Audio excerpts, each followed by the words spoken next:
नमस्कार, आपके साथ मैं हूं विद्यानाथ झा। शुरू हो चुका है आपका फेवरेट शो ब्रह्मास्त्र। मिडिल ईस्ट में महायुद्ध पर अब भारत में नई सियासी जंग शुरू हो गई और यह जंग तब शुरू हुई है जब ईरान वर्सेस अमेरिका इजराइल की इस जंग के बीच अचानक पाकिस्तान का नाम शांति दूत के तौर पर उछला और बस देश के सियासी गलियारों तक बयानबाजी के शोले भड़कने।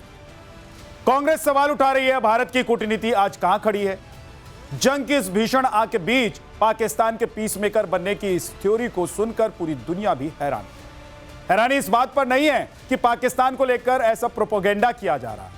हैरानी इस बात को लेकर भी है कि भारत में बैठी कांग्रेस ने बिना किसी आधिकारिक पुष्टि के मुनीर और शहबाज के इस प्रोपेगेंडा को अपना एजेंडा बना लिया, वो भी तब जब व्हाइट हाउस की प्रेस सेक्रेटरी ने भी इसे अटकल करार दिया है। तो बीजेपी पलटवार कर रही है कि शांति की असली उम्मीद तो नरेंद्र मोदी से ही है। लेकिन सबसे बड़ा सवाल है कि क्या पाकिस्तान का प्रोपेगेंडा भारत की सियासत का हिस्सा बन रहा है? क्या मोदी विरोध में विपक्ष पाकिस्तान के नैरेटिव को आगे बढ़ा रहा है? आज इसी मुद्दे पर डिबेट करेंगे, लेकिन सबसे पहले एक रिपोर्ट आपके लिए।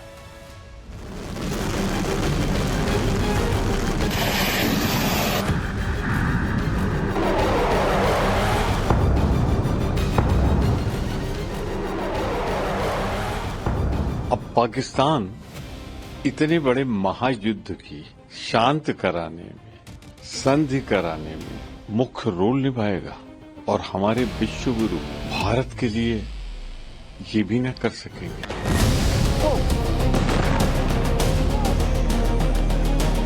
जब हम विश्व गुरु की बात करते हैं कि हम विश्व गुरु थे, पाकिस्तान शांति वार्ता करा रहा है।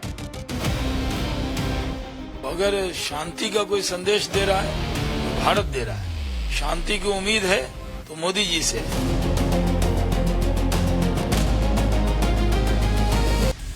अमेरिका ईरान जंग में पाकिस्तान मध्यस्थ की भूमिका निभा सकता है। दोनों पक्षों के बीच बातचीत के लिए इस्लामाबाद का चुनाव किया गया है। ऐसी अटकलों का बाजार जैसे ही गर्म हुआ, भारत में तो सियासी संग्राम तेज हो गया और कांग्रेस से लेकर विपक्ष के नेताओं ने मोदी सरकार की कूटनीति पर सवाल खड़े करने शुरू कर दिए। सबसे पहले कांग्रेस महासचिव जयराम रमेश ने सोशल मीडिया पर मोर्चा खोला। उन्होंने लिखा, प्रमुख अंतर्राष्ट्रीय मीडिया संस्थानों की कई रिपोर्ट्स ने पाकिस्तान को उन मध्यस्थों में से एक बताया है जिनका इस्तेमाल एक तरफ अमेरिका और इजराइल और दूसरी तरफ ईरान के बीच किया जा रहा है। अगर ये रिपोर्ट सही है तो ये भारत के लिए एक बड़ा झटका है और भारत की उपेक्षा है और इसके लिए पूरी तरह स्वघोषित विश्व गुरु जिम्मेदार है। इसके बाद तो मोदी सरकार पर कांग्रेस नेताओं के आक्रामक प्रहार शुरू हो गए। अब पाकिस्तान इतने बड़े महायुद्ध की शांत कराने में, संधि कराने में मुख्य रोल निभाएगा और हमारे विश्व गुरु भारत के लिए ये भी न कर सकेंगे और पाकिस्तान करेगा। आर्थिक, सामाजिक, राजनीतिक हर रूप से जो पिछड़ा है, मैं तो ईश्वर से ही प्रार्थना करता हूं ये सच न हो, परंतु हमारे विश्व गुरु मोदी जी, आपने भारत को कहां पहुंचा दिया। देश ये चाहता है कि हमारा स्टैंड क्या है, हम कहां खड़े हैं। जब हम विश्व गुरु की बात करते हैं कि हम विश्व गुरु थे, पाकिस्तान शांति वार्ता करा रहा है। हम कहां खड़े हो गए, लाकर कहां खड़ा कर दिया हमको। ईरान तो हमारा दोस्त था। ईरान के साथ अगर हम बात अपने रिश्ते अच्छे रखते तो ये सब काम तो हमको करना था। अब बड़ा सवाल, क्या पाकिस्तान सच में शांति दूत बन सकता है? क्या मुनीर और शहबाज का पाकिस्तान इस महायुद्ध को रोकने के लिए शांति दूत बनेगा? क्या वाकई पाकिस्तान इतना भरोसेमंद हो गया है कि वो अमेरिका और ईरान के बीच मध्यस्थ बन सके, या ये सिर्फ और सिर्फ प्रोपेगेंडा का नया खेला है? पाकिस्तानी मध्यस्थता की खबर पर अभी तक ना तो वॉशिंगटन से कोई मोहर लगी है और ना ही तेहरान से। व्हाइट हाउस की प्रेस सेक्रेटरी कैरोलिन लेविट ने इन खबरों को महज अटकलें करार दिया है। लेविट ने कहा, ये संवेदनशील कूटनीतिक चर्चाएं हैं और अमेरिका प्रेस के जरिए बातचीत नहीं करेगा। ये एक बदलती हुई स्थिति है और मुलाकातों के बारे में लगाए जा रहे अंदाजों को तब तक अंतिम नहीं माना जाना चाहिए जब तक कि व्हाइट हाउस द्वारा उनकी औपचारिक घोषणा न कर दी जाए। अब सवाल है कि जब इस खबर की पुष्टि नहीं हुई है तो कांग्रेस हाय तौबा क्यों मचा, सरकार की कूटनीति को कटघरे में क्यों खड़ा कर रही है। कांग्रेस के आरोपों के पलटवार में बीजेपी ने कहा है कि अगर शांति का कोई संदेश दे रहा है तो वो भारत ही दे रहा है। मुनीर की मुरीद कांग्रेस।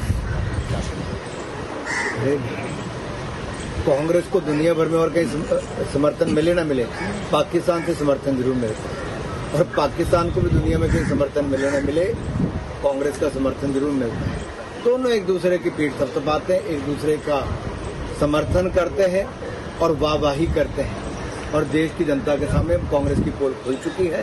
कांग्रेस के पास कोई मुद्दा ही नहीं है।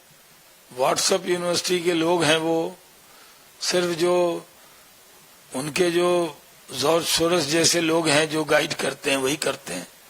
उनको क्या पता कि भारत की कूटनीति की जो सफलता है उसकी चर्चा पूरी दुनिया में है। भारत ही एक ऐसा देश है जिससे अब उम्मीद है। ईरान तक कह रहा है कि आप ब्रिक्स के बॉस हैं मोदी जी, आप ये युद्ध रुकवाइए। तो अगर शांति का कोई संदेश दे रहा है तो भारत दे रहा है। बीजेपी का दावा है कि दुनिया को शांति की उम्मीद आज भी सिर्फ मोदी से है, मुनीर से नहीं। बीजेपी सांसद हेमांग जोशी ने तो पाकिस्तान को आईना ही दिखा दिया। पाकिस्तान के जो खुद कई युद्ध का जनक रहा है, पाकिस्तान जिन्होंने आतंकवाद का एक फैक्ट्री बना के वहां पे कई सारी फैक्ट्रियां वहां पे लगा के रखी है, सबसे पहले वो अपना घर ठीक कर ले। युद्ध की आग भड़केगी या बुझेगी ये तो वक्त बताएगा, लेकिन इस अंतर्राष्ट्रीय तनाव ने भारत के भीतर मोदी सरकार की डिप्लोमेसी पर एक नई सियासी जंग छेड़ दी है। लेकिन सवाल बड़ा है, क्या पाकिस्तान अपनी बदहाली से ध्यान भटकाने के लिए पीस मेकर का चोला ओढ़ने का प्रोपेगेंडा कर रहा है? देश में क्या विपक्ष ने बिना पुष्टि के पाकिस्तान की अफवाहों पर यकीन कर लिया है? क्या वैश्विक मंच पर भारत की भूमिका वाकई कमजोर हुई है, या फिर भारत अब भी वो ताकत है जिससे दुनिया को शांति की सबसे बड़ी उम्मीद है? ब्यूरो रिपोर्ट, टाइम्स नाउ, नव भारत। एक देश जिसे दुनिया आतंकिस्तान के तौर पर जानती है, दुनिया में कहीं भी आतंकी घटना घटती है तो सीधे उसका नाम लिया जाता है, नाम है पाकिस्तान। एक देश जो खुद युद्ध लड़ रहा है, घर के भीतर भी और घर के बाहर भी। एक देश जिसका काम ही है सिर्फ प्रोपेगेंडा करना। एक देश जो अपने देश में ही शांति नहीं ला सकता। एक देश जो पूरी दुनिया के लिए नकारा है, भिखमंगा है, कटोरी लेकर घूमने वाला है, जिसको धुतकारते हैं दुनिया भर के लोग,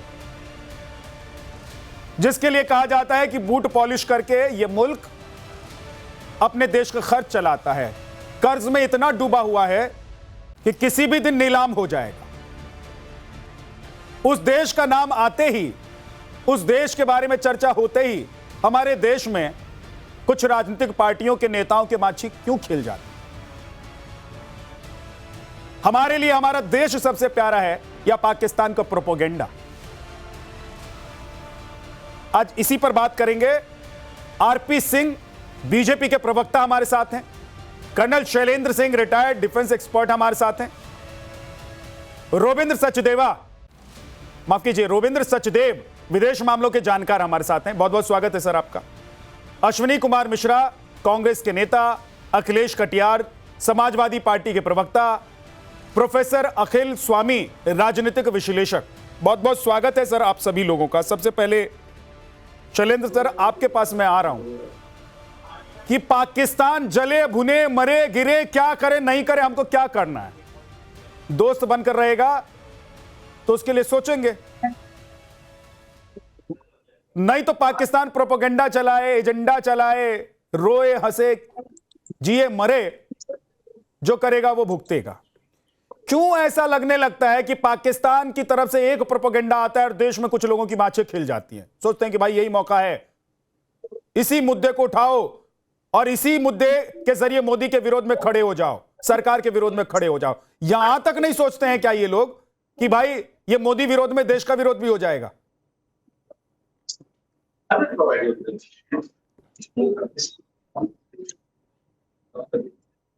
मैं बोलूं? जी सर। जय हिंद, नमस्कार।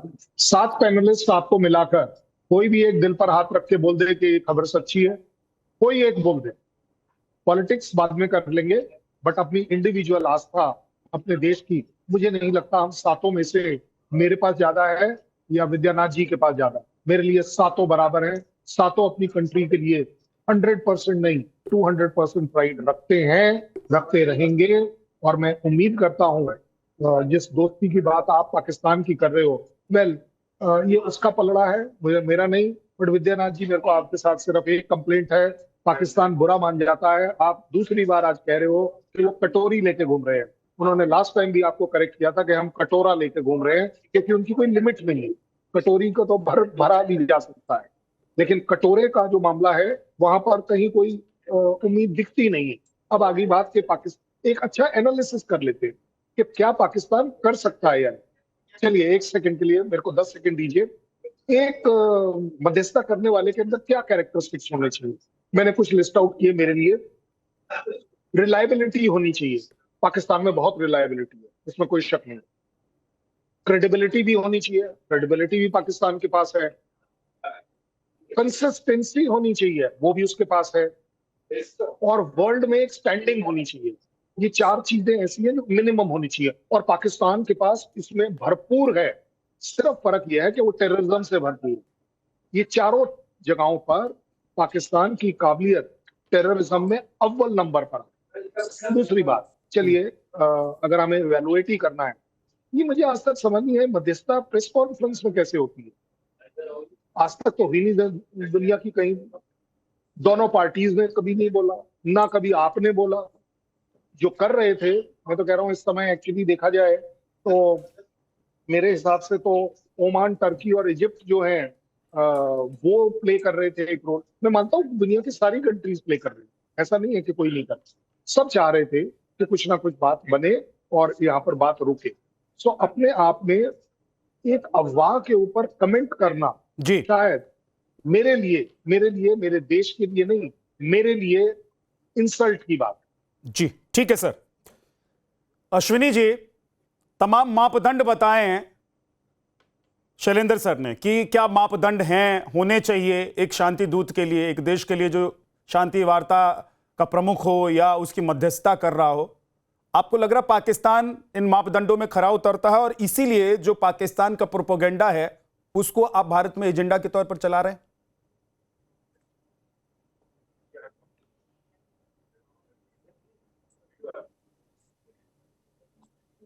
अश्विनी मिश्रा जी,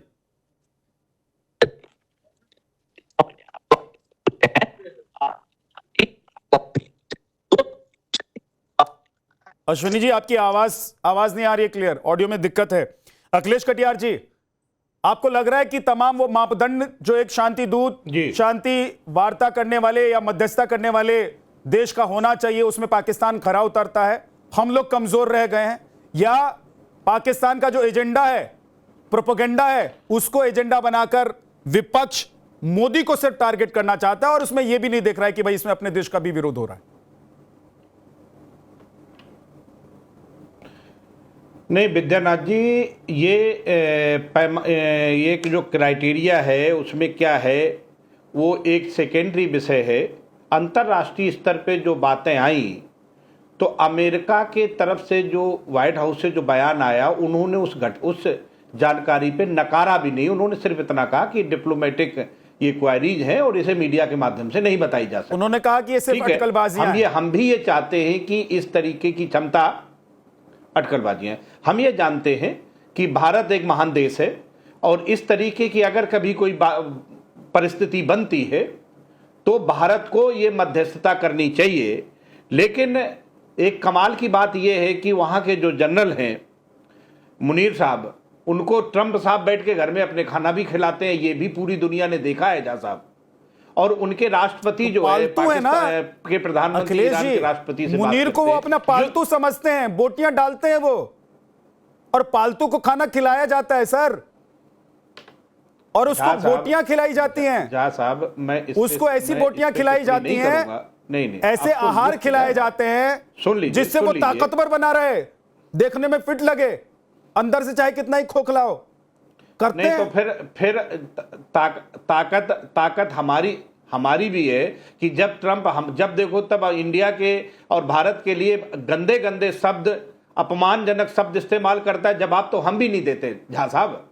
हम कौन सा उन पे टूट पड़ते हैं, हमने युद्ध रुकवा दिया, हमने ये कर दिया, इनकी ये स्थिति नहीं, हम इनका करियर, ऐसे बयान भी अमेरिका के राष्ट्रपति भारत को लेके देते रहते हैं। तो हम उस पे भी कब जवाब देते हैं? अब आप एक चीज बता दीजिए, तुम्हारी ये अखिलेश, मजाल एकदम कैसे तार्किक बात करते हैं अखिलेश जी, हमारे साथ कर रहे हैं। आप एक बुद्धिजीवी वक्ता है, प्रवक्ता है पार्टी के, तार्किक बात करते हैं। मुझे बताइए, आपको लगता है कि अमेरिका कह रहा था कि हमने युद्ध रुकवा दिया और आज अमेरिका और ईरान इजराइल युद्ध को रुकवाने के लिए अमेरिका पाकिस्तान के पास चला जाएगा? आपको लग रहा है कि जो अमेरिका भारत और पाकिस्तान का युद्ध रुकवा सकता है ना, वो ईरान और इजराइल के बीच में जी पढ़ के नहीं कहेगा कि भाई हटो, दोनों साइड हटो? नहीं, आज पूरे देश ने ये देखा है कि अमेरिका ने हर दिन, अभी कह रहे थे 48 घंटे के अंदर अगर युद्ध, वो जल डमरू का जो मार्ग है हार्मोस का, वो खोला नहीं तो हम बमबारी करेंगे। अब 5 दिन हो गया, ये तो ट्रंप साहब की बात है, फिर ये भी तो दुनिया देख रही है ना। तो आप तो खुद ही मुहर लगा रहे हैं। जो स्थिति पे युद्ध, अखिलेश आप खुद ही मुहर लगा रहे हैं जब आप खुद ही कह रहे हैं कि ट्रंप बड़बोले हैं, उनकी बातों को दुनिया आज देख रही है। मतलब हाथ कंगन को आरसी क्या और पढ़े लिखे को फारसी क्या? तो क्या जानबूझकर आप लोग या विपक्षी पार्टियां ऐसा माहौल खड़ा कर दे रही हैं देश में, और सिर्फ मोदी विरोध में? और मैं कह रहा हूं कि आप कीजिए भाई, आप विपक्ष में बैठी हुई पार्टियां हैं, नेता हैं आप उनके, आप कीजिए, कोई दिक्कत नहीं है, घर में रहकर जितना लड़ना है लड़ लीजिए। लेकिन मुझे यह समझ में नहीं आता है कि पाकिस्तान के नाम पर आप इस देश में एजेंडा चलाने लग जाते हैं। आपको शर्म नहीं आती है? वो मुनीर, वो फर्जी फील्ड मार्शल जिसके हाथ रंगे हुए हैं हमारे देश के मासूमों से, जो हमारे देश में आतंक प्रायोजित करता है, आतंकियों को बेचता है, के हाथ भी जा साहब इजराइल ने स्कूली बच्चियों का 186-85 बच्चियों की जान ली, ये भी गलत है। तो इसको किसने सही कहा? इसमें भी हमें निंदा करनी चाहिए। किसने सही कहा सर? इजराइल जो कर रहा है वो ठीक नहीं है, मानवता के खिलाफ है ये बात। आरपी सिंह जी, क्या जो मौका भारत को मिलना चाहिए वो मौका पाकिस्तान के पाले में चला गया है? एक बात। दूसरी बात यह कि भाई आप लोग विपक्ष को क्यों कोस रहे हैं? विपक्ष तो जो देख रहा है उस पर अपना कमेंट कर रहा है, प्रतिक्रिया दे रहा है। विजयनाथ जी, अभी हाल में थोड़े दिन पहले उनकी जो डायरेक्टर ऑफ नेशनल इंटेलिजेंस है तुलसी गबार्ड, उसने एक बयान दिया था जिसमें उसने पाकिस्तान को खतरा बताया था यूएस के लिए। आपको लग रहा है कि जिसको वो खतरा बता रहे थे, कोरिया के साथ जोड़ रहे थे, चाइना के साथ जोड़ रहे थे, सॉरी रशिया के साथ जोड़ रहे थे, उसको वो बातचीत के लिए लाएंगे? और ईरान ने सिरे से नकार दिया कि हमारी कोई बातचीत हो रही है। अमेरिका कह रहा है कि हमने बातचीत का सिलसिला शुरू किया, पर ईरान ने तो सिरे से नकार दिया कि हमारी कोई बातचीत नहीं हो रही। और अमेरिका ने कहा मैं अभी ट्रूस कर रहा हूं, अभी सीजफायर जैसा कुछ कर रहा हूं, और आज ही दोनों तरफ से हमले हो रहे हैं। कोई रुके नहीं, हमले रुके नहीं, आज भी हमले हुए हैं। तो क्या है कि ये युद्ध है, और युद्ध में कोई देश, बड़बोला देश अपनी छाती पीटे। अच्छा, मेरे जितने मित्र बैठे हैं यहाँ पर, सबसे पूछिए ऑपरेशन सिंदूर में भारत ने विजय पाई या नहीं पाई, और पाकिस्तान को शिकस्त मिली या नहीं मिली? उनके 11 आतंकी अड्डे ध्वस्त हुए नहीं हुए? उनके 9 हवाई अड्डे ध्वस्त हुए नहीं हुए? और उसके बावजूद उसको फील्ड मार्शल की उपाधि दे दी गई। मतलब युद्ध में हारने के बाद, मुंह की खाने के बाद उसको फील्ड मार्शल दे दी। तो दिखता है कि वहां पर सब कुछ पटपंच और झूठ पे चलता है। उनको अपनी देश की जनता को, जो कि इस समय त्राही कर रही है, त्राही माम हो रहा है, उनको एक साथ झूठ रखने के लिए क्वेश्चन को झूठ का पड़पंच, झूठ परोसना पड़ता है। इसलिए उन्हें झूठ परोस दिया, परंतु ना अमेरिका हाँ कर रहा है ना ईरान हाँ कर रहा है। परंतु ठीक है, वो ढोल पीटे जाए, और उसका ढोल वापस से यहाँ पर कांग्रेस के हमारे मित्र, जब विपक्षी मित्र को पीटना चाहें तो एक्सपोज हो रहे हैं। और ऐसा ही उल्टा भी होता है। जब धारा 370-35 से हटी थी अगस्त 2019 के अंदर, तो राहुल गांधी ने कहा था कि यहाँ पर खून की नदियां बह रही हैं, यहाँ पर कत्लो गैरत हो रहा है। एग्जैक्टली वही शब्द इमरान खान ने यूएन असेंबली में जाकर गाए कि देखो जी, वहां पर तो राहुल गांधी ने कहा, कोट कर कहा कि राहुल गांधी ने कहा है कि खून की नदियां बह रही हैं। ठीक सर। अश्विनी मिश्रा दोबारा हमारे साथ कनेक्ट हो गए, उनका ऑडियो आ रहा है। अश्विनी, आप सुन पा रहे हैं मुझे? बिल्कुल सुन पा रहे हैं, आप सुन पा रहे हैं? अश्विनी जी, सीधा सा सवाल है कि भाई क्या मोदी विरोध में आप लोग पाकिस्तान की डफली बजा रहे हैं, या आप लोगों को व्हाइट हाउस की तरफ से कोई इंफॉर्मेशन आ गई है कि पाकिस्तान मध्यस्थता करने जा रहा है? और सीधा सवाल यह भी है सर कि अगर पाकिस्तान और मुनीर, जिसके हाथ हमारे देश के खून से रंगे हुए हैं, सने हुए हैं, जो सर तक खून में डूबा हुआ है, उसका आप लोग यहां उसके लिए डफली बजा रहे हैं, उसका गुणगान कर रहे हैं। विद्यनाथ जी गुणगान नहीं कर रहे हैं। सरकार को आईना दिखाना पाकिस्तान का गुणगान करना नहीं होता। हम सरकार को आईना दिखा रहे हैं कि ये गांधी का देश था, जिसकी छवि गांधी की थी, गांधी जी की थी, पीस की थी। आपने आज उसको कहीं ना कहीं गोडसे का देश बना के छोड़ दिया है। पाकिस्तान जिसके बारे में आपने इतनी कमियां गिनाई हैं, और अगर ये बात 1 इंच भी सही है कि वो मध्यस्थता की बात हो रही है, तो ये बहुत गंभीर विषय है हमारी देश की फॉरेन पॉलिसी के लिए, हमारी देश की डिप्लोमेसी के लिए, कि हमारे देश में मोदी जी जो सुघोषित विश्व गुरु हैं, जिनके कोई शायद चेला भी नहीं है, क्योंकि हमने देखा ऑपरेशन सिंदूर के टाइम पे जब हम लड़ रहे थे तो हमारे विश्व गुरु जी के साथ कोई खड़ा हुआ नहीं था। तो ये बहुत गंभीर विषय है। मोदी जी यूएई जाते हैं, यूएई में उनका सर्वश्रेष्ठ सम्मान लेते हैं, और यूएई नाटो जैसा पैक कर लेता है पाकिस्तान। तो आखिर ऐसा क्या है पाकिस्तान की फॉरेन डिप्लोमेसी में जो हमारे विश्व गुरु जी जो है बार बार फेल हो जाते हैं? इसका कारण यह है विद्यनाथ जी, आरपी सिंह जी, आपने बहुत धैर्य से सुना, हमारी बात सुन लीजिए। उसका कारण यह है हमारी जो मूलभूत सिद्धांत था देश का, सर्वे भवन्तु सुखिनः, जो पॉलिसी थी हमारी न्यूट्रलिटी की, मोदी जी ने उसको कॉम्प्रोमाइज किया। मोदी जी इजराइल में गए, इजराइल और अमेरिका में जाकर के उनकी बीन पे नागिन डांस किया। ये नागिन डांस का नतीजा है कि आज हमारा देश अलग थलग पड़ा हुआ है। वहां पर आप बताइए ना, एप्स्टीन फाइल में लिखा है ना कि Modi ji dance from the tunes of America and Israel. RP Singh ji, आप बताइए ना, आरएसएस की मतलब एक चीज बहुत क्लियर है, एक चीज बहुत क्लियर है। एक सेकंड रुक जाइए, एक सेकंड रुक जाइए। अश्विनी मिश्रा जी, मैं एक सेकंड। आरपी सिंह जी, 1 मिनट के विद्यनाथ जी, 1 मिनट विद्यनाथ जी। अमेरिका से जूता खाने के बाद आपने मणिशंकर अय्यर को जूता मारा, निकाला बाहर की पेट्रोलियम मंत्री, तुम नहीं रह सकते, अमेरिका नहीं जाता, और मुरली देवराज को ले आए थे। अरे आपका करैक्टर देखिए, जूता मुंह पे फटता है, आपके मुंह पे फटता है लगा। नहीं, एक सेकंड आरपी सिंह जी, इसमें कोई एक सेकंड रुक जाइए, बिल्कुल एकदम रुकिए, दोनों का ऑडियो डाउन कर दीजिए। बीजेपी कांग्रेस का भाई, किसी जमाने में अगर कांग्रेस की सत्ता रही है और हमारे देश का किसी नेता कहीं गया है और अपमानित हुआ है, तो यह भी हमारे लिए कोई गर्व की बात नहीं है। और आज अगर आप लोग, अश्विनी मिश्रा जी, सिर्फ इसलिए कि आप लोगों को मोदी खटकते हैं आपकी आंखों में, आप लोगों को लग रहा है कि मोदी के आने के बाद सब कुछ लुट गया है, आपकी विरासत छिन गई है, आपकी पार्टी का चिथड़ा हो गया है, पार्टी कहीं की नहीं रही है, सत्ता में वापस लौटेंगे केंद्र में कि नहीं लौटेंगे, वो ख्वाब देखना भी कांग्रेसियों ने अब छोड़ दिया है।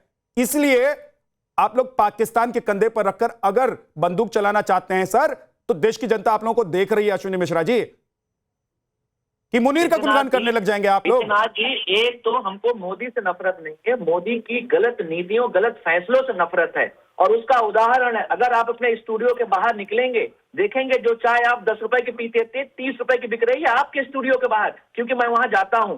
देश को, महंगाई को, देश को ऐसी बेरोजगारी के उस मुकाम पर ला करके मोदी जी ने अपने गलत फैसलों आपके स्टूडियो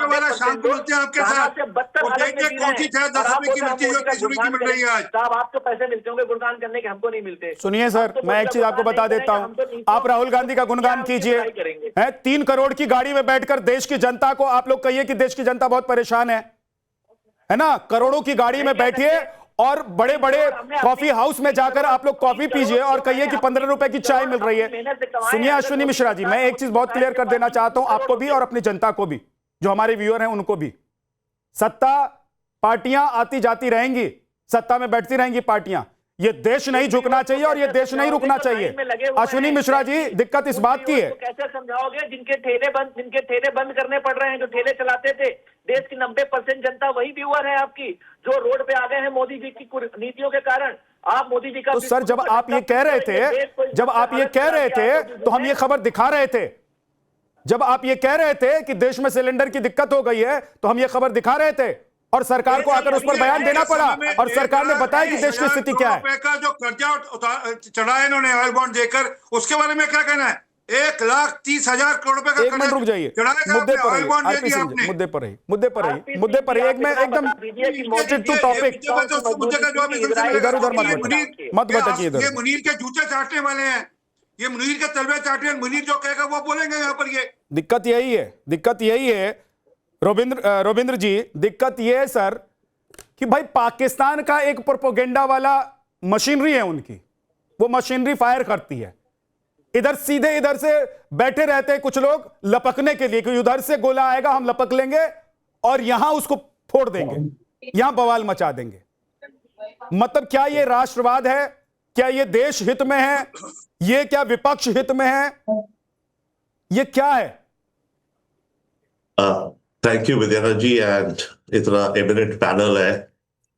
अव्वल तो यस ये सब है, बट मैं इसमें पॉलिटिक्स में कतई नहीं जाना चाहूंगा। मेरे क्लियर विचार है एज अ एनालिस्ट, मैं वो रखूंगा। एंड मुझे प्लीज 1 मिनट दीजिए, ज्यादा भी नहीं जी। इसमें हमारी डिप्लोमेसी ने क्या करा या नहीं कर पाई वो भी मामला अलग है। कर्नल सुरेंद्र ने बड़ी सही बात बोली थी कि जो मध्यस्थता करता है उसमें क्या क्या 4 चीजें होनी चाहिए, राइट। पाकिस्तान में वो चारों नहीं है। पाकिस्तान कटोरे लेके घूम रहा है, पाकिस्तान पिट चुका है, आतंक का घर है। पर इस युद्ध में पाकिस्तान के पास 3 बहुत बड़े कार्ड्स हैं। सबसे बड़ा कार्ड है उसका बॉर्डर विद ईरान। मुनीर ने 1000 किलोमीटर जो बॉर्डर है, जिस लंच की आप जिक्र कर रहे हैं, उस लंच में मुनीर और इन्होंने एक चीज और ऑफर करी थी ट्रंप को। क्रिप्टो करेंसी की तो डील करी, ठीक है, 20-25 मिलियन डॉलर की थी, ज्यादा नहीं थी।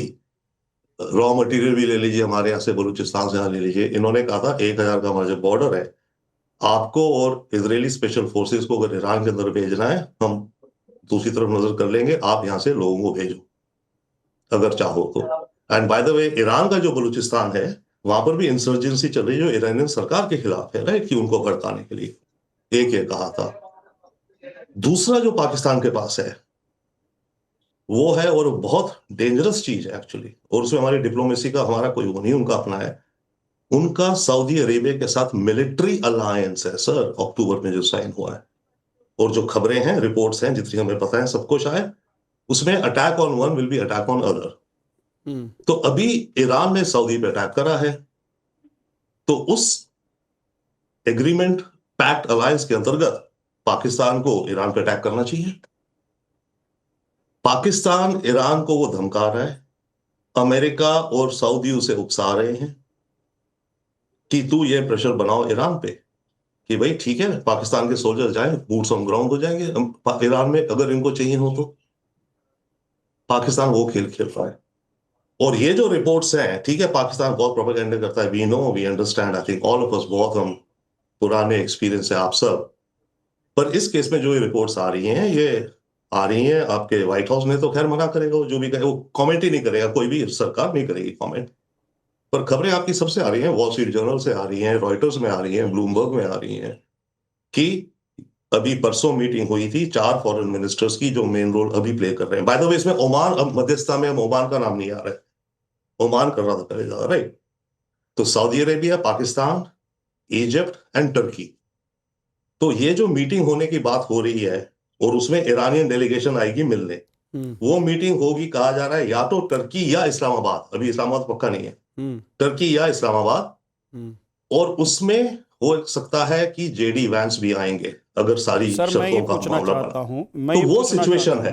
इन तीनों देश के बीच जो युद्ध चल रहा है, अमेरिका इजराइल वर्सेस ईरान के, अगर इसमें कोई भी दुनिया का कोई भी देश अगर कहता है कि हम मध्यस्थता कराकर शांति बहाली करा देंगे, सीज फायर करा देंगे, तो इसमें कहीं भारत झुक जाता है, दब जाता है, भारत की विदेश नीति या कूटनीति हमारी कहीं कमजोर पड़ती हुई नजर आती है। और अगर ऐसा नहीं है तो विपक्ष जो ये गुब्बारा बना रहा है, क्या ये गुब्बारा सिर्फ दिखाने का है? आई वुड से यस, गुब्बारा है, दिखाने का है, इसमें कुछ नहीं है। अगर विपक्ष भी इस समय सत्ता में होते ना, तो वो भी यही कर रहे थे जो हमारी फिलहाल की सरकार कर रही है, शायद थोड़ा वो डिफरेंट कर लेते हैं। Let me complete sir, complete करने दीजिए ना सर, कंप्लीट करने दीजिए, ओके। बात ये कि, और ये हो क्यों पा रहा है, ये इसलिए हो पा रहा है क्योंकि पाकिस्तान, जैसे आप कह रहे हैं, हम सब कहते हैं, ये पूडल है। पूडल क्या मतलब, पालतू, आप जो भी कहेंगे, पेट है अमेरिका का। तो पाकिस्तान ने जो अपनी पोजीशन बनाई है, उसने अपनी पोजीशन, अपनी पूरी सॉवरेनिटी को खो करके बनाई, अपनी इज्जत खो के बनाई। हमने तो कभी नहीं करा वो। बोलिए। हम मिडिल पाथ की बात करते हैं, हम बोध, टैगोर, विवेकानंद, गांधी, बुद्धा के हैं देश, हम उस रास्ते पे चलते हैं, ठीक है। एक चीज लास्ट, जी सर, जो असलियत है वो असलियत है, हम अपने रास्ते पे चल रहे हैं, जिसको जो करना है करें। पर इसमें डिप्लोमेसी, तभी मैं कह रहा हूं हमारी, की इन फैक्टर्स को कोई इन्फ्लुएंस नहीं कर सकता। सऊदी ने जो मिलिट्री अलायंस करी पाकिस्तान से, सऊदी ने अपने मिडिल ईस्ट में इसराइल के खतरे को देखते हुए और खतरों को देखते हुए पाकिस्तान के सोल्जर्स आते हैं, उस एंगल से करी है। ठीक है सर, ओके ओके, बोलिए अश्विनी मिश्रा जी। जितेंद्र जी, कोई और देश मध्यस्थता करता तो विषय नहीं होता। ये बात हो रही है पाकिस्तान की, हमारे दुश्मन देश। अरे तो मध्यस्थता कर रहा है हम पाकिस्तान के साथ युद्ध में दोबारा जाएंगे। ईरान को हमने पहले ही खो दिया है। ये इजराइल और अमेरिका जिसको सरकार कर रहे थे, वो भी पाकिस्तान के साथ खड़े होंगे। हमारे देश पाकिस्तान का झंडा चलाते हो, जब हम पाकिस्तान अमेरिका नहीं जाएंगे, आज कोई और देश खड़े होंगे। तो ये बहुत गंभीर विषय है जिसको हम बहुत लाइट ले रहे हैं। क्लिंटन के जूता खाने के ऊपर आपने ईरान से बंद किया था, उत्तर दीजिए ना, उत्तर दीजिए। आपने हिलरी क्लिंटन से जूता खाने के बाद मनीशंकर अय्यर को सरकार से बाहर का रास्ता दिखाया था क्योंकि वो पेट्रोलियम मंत्री थे, वो सूट नहीं करता था अमेरिका को। बताइए ना, आपने हिलरी क्लिंटन के कहने के ऊपर क्या क्या किया था, बताइए। कहावत है कि मूर्ख केवल गाल बजावा, भारतीय जनता पार्टी केवल गाल बजाना जानती है, गाल क्यों बजा रहे हैं? सच्चाई बताना नहीं जानती है। आप गाल बजाते रहिए, हालत में आप लाकर खड़े कर दिए हैं। अब पड़ोसी देश पाकिस्तान भी कहीं न कहीं हमारे लिए खतरा बनता जा रहा है। उसका पॉलिटिकल खतरा है। वो अमेरिका की लिस्ट में है, अनपढ़ आदमी, अंगूठा छाप, वो अमेरिका की लिस्ट में है। अमेरिका की अभी तुलसी गबार्ड ने क्या कहा था कि पाकिस्तान, कोरिया और अखिल जी आ रहा हूँ, अखिल जी आ रहा हूँ। लेकिन एक चीज अश्विनी मिश्रा जी, लेकिन पाकिस्तान के लिए गाल बजाने से भी देश का भला नहीं होगा। अश्विनी मिश्रा जी एक सेकंड रुक जाइए। ये आप लोग जो राजनीतिक छिटाकशी करते हैं, मुझे एक चीज बता दीजिए कि पाकिस्तान के लिए गाल बजाने से क्या देश का भला हो जाएगा? पाकिस्तान और मुनीर को बड़ा बताने से, सर मुझे बताइए ना, पाकिस्तान और मुनीर को बड़ा बताने से और देश के प्रधानमंत्री को छोटा बताने से क्या देश का भला हो जाएगा? देश की रेपुटेशन बढ़ जाएगी? अखिल जी, दो बातें अभी तक आप, सर सबसे आखिर में आपके पास आया हूं, उसके लिए क्षमा चाहता हूं, लेकिन दो बातें बहुत क्लियर हो गई हैं इस डिबेट में अभी तक। एक बात कि पाकिस्तान में ये शांति वार्ता हो रही है कि नहीं हो रही है, ये तो क्लियर है ही नहीं। अभी व्हाइट हाउस ने भी क्लियर नहीं किया, बल्कि बोल दिया कि भाई अटकलें हैं। कांग्रेस के जो पैनलिस्ट हैं अश्विनी मिश्रा जी, वो भी कह रहे हैं कि 1% अगर हो जाए तो क्या सिर्फ हो जाए, हो सकता है? इसी को मुद्दा बनाकर क्या विपक्ष और कांग्रेस इस देश में, इस देश के प्रधानमंत्री और इस देश का जो इंटरनेशनल एक इमेज है उसको छोटा करके दिखाने की कोशिश कर रहे हैं? भाई देखिए विद्यानंद जी, मैं इस बात से बिल्कुल सहमत हूं कि पाकिस्तान एक कटोरे वाला देश है, भिखारी देश है, एक दुष्ट। मैं ये जानना चाहता हूं कि जब अटल जी लाहौर बस यात्रा लेके गए थे और पाकिस्तान ने हमारे साथ कारगिल किया था और हमारे पास एक लेसन था, तो 2014 को उनके पाकिस्तान के प्रधानमंत्री को स्वेरिंग इन सेरेमनी में मोदी जी ने क्यों बुलाया था? फिर मैं ये जानना चाहता हूं, मोदी जी उस दुष्ट से पाकिस्तान के यहाँ बिरयानी खाने क्यों गए थे? देखिए, आपने गाना सुना होगा, पुराना गाना था, मुझे चाहो न चाहो गैर को चाहोगे तो मुश्किल होगी। क्या कारण है कि रूस जो है वो कह रहा है कि, और America most favoured nation Pakistan को मानता है, बांग्लादेश को मानता है, भारतवर्ष को नहीं मानता पाकिस्तान। ईरान कह रहा है हम पाकिस्तान को तेल देंगे, डिस्काउंट पे देंगे और हम युआन में देंगे, माने चीन की मदद करेंगे और ब्रिक कंट्रीज का हमारा चेयरमैन, और वहां से गुरवंत सिंह पन्नू को राष्ट्रपति ट्रंप अपनी स्वेरिंग इन सेरेमनी में बुलाते हैं। तो पाकिस्तान से याराना ये भारतीय जनता पार्टी का क्यों है? ये पाकिस्तान से याराना भारतीय जनता पार्टी का क्यों है? मैं ये जानना चाहता हूँ। वहां पे बिरयानी खाने मोदी जी क्यों गए थे? मैं ये जानना चाहता हूँ। और आरपी सिंह साहब ने जो पूछा, आरपी सिंह साहब ने पूछा ऑपरेशन सिंदूर में कौन जीता? भारत जीता। लेकिन मैं ये जानना चाहता हूँ, जो 40 लोगों की पुलवामा के अंदर मौत हुई, उसकी क्या इंक्वायरी हुई? पता चला वो 40। सर मुझे बताइए, सर इन सवालों से, सर इन सवालों से आपके कलेजे को ठंडक पड़ रही है? एक सेकंड अखिल जी, मुझे एक चीज बता दीजिए सर, कि इन सवालों से आपके कलेजे को ठंडक पड़ रही है, और आपको सिर्फ ठंडक इसलिए पड़ रही है क्योंकि विपक्ष का यही सुर है और आप उस सुर से सुर मिला रहे हैं। आपको इस देश का सुर, इस देश की ताल और इस देश की इमेज का ख्याल नहीं रखना है। आपको कहीं से कोई खबर आई और चर्चा होने लग गई, उस पर आप ताल पीटने लग गए। सर यह हद है शैलेंद्र सर, कि कहीं से कोई एक छोटी सी खबर आई और विपक्ष ताल पीटने लग गया कि भाई मौका मौका मौका मौका मिल गया, लो जी मौका कहीं से भी मिलाओ। शैलेंद्र जी,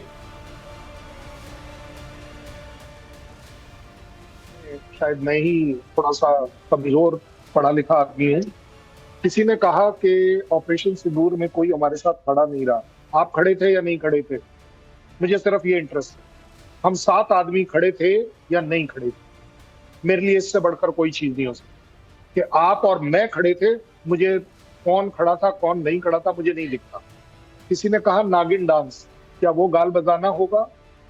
आप अपने प्राइम मिनिस्टर को नागिन डांस पॉइंट ऑफ व्यू से एड्रेस कर रहे हैं, ये आपकी इज्जत है? अपने देश के प्राइम मिनिस्टर, नाम पे मत जाइए, पार्टीज में मत जाइए। किसी ने और बड़ी अच्छी सी बात कर दी, गलती कही चाहे, गुणगान करने के पैसे मिलते हैं।